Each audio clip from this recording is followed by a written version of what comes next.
There definitely is a possibility, especially with the two gentlemen that you just mentioned, with Lincoln Riley and Caleb Williams, and just their ability to create just unbelievable offensive firepower will always be a unbelievable advantage for that football team.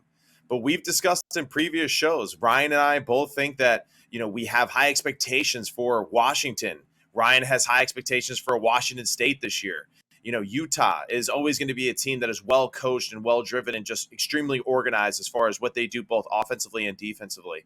So I think the path is going to be extremely difficult for USC this season, a little bit more difficult just because of the fact that everyone's had a year now to look and watch Lincoln in the offseason and to see what he does offensively and what he tries to do as far as how he attacks defense. The problem is that he still got Caleb Williams calling and throwing the football for him. So he's gonna still overcome a lot of those things. But good combination, right, for the USC Trojans right now. Got a great head coach, got a great offensive coordinator, right? Got a great quarterback and a potential two-peat Heisman champion.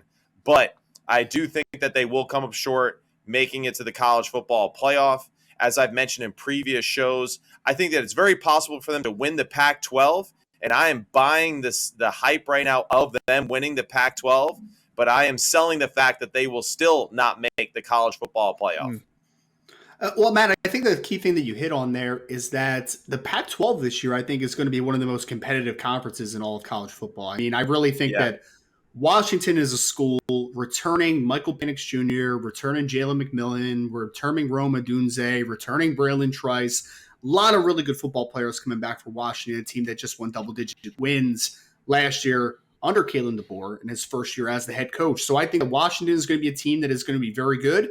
Oregon's going to be a team that just won double-digit win games last year. I think that they are heading obviously in the right direction and are continuing to grow, obviously in the second year now under their head coach. And I really think that for me, you look at Washington State, I think it's a team that's going to show massive improvements. I think that there are going to be other teams that are going to take steps forward this year so that we're going to see a lot more competitive football games and a lot more of, and can't forget about Oregon State, right? Another team that had a pretty good year last year. So I think the Pac-12 is probably the most heavily debated conference. Will USC have a chance? I think they'll have a chance, but I'm going to sell it here, Joe. I am. And I didn't even mention Utah, who literally has won the last two Pac-12 championships in back-to-back years. I really think that Washington will be my pick today. I think USC will be in the conversation until the end. And I understand why there's so much optimism. You have Lincoln Riley. You have Caleb Williams on the offensive side of the football. You have some talented receivers like you always are going to have under Lincoln Riley. And defensively, you loaded up in the transfer portal. You got guys like Jack Sullivan and Anthony Lucas and some talented dudes.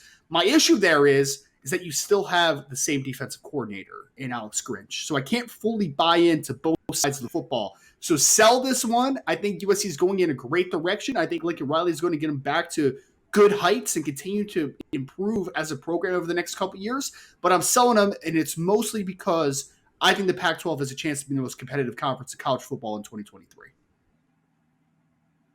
Yeah, I'm in the same boat as you guys here. And I agree a lot with what you just said there, Ryan. I think that as promising as things are for USC and the progression that they're making, it's hard for me to say that they're light years ahead of all of the other programs that we're talking about right now, which is Washington, which is Oregon, which is Utah. And then there's other outliers in there that are going to be talented enough to maybe upset them, like Oregon State, like UCLA.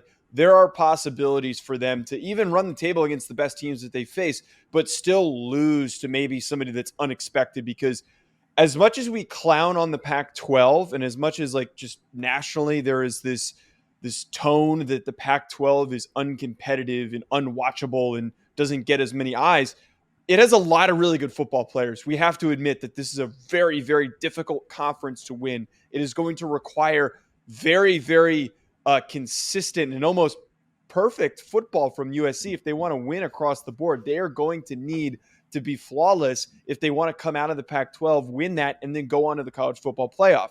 I think that they win the conference, but if they win it, it's going to be with one or two losses, and somebody else will probably get that nod and get into the playoff ahead of them. It's too Herculean of a task, in my opinion, with how close all these other teams are, especially, and as you said, Ryan, none of these teams really were significantly picked apart by the draft or by the transfer portal. Most of them not only return important players, but they're also returning or going and bringing in guys from the portal. So there is a lot of good talent that is going to be so hard to defeat this upcoming season.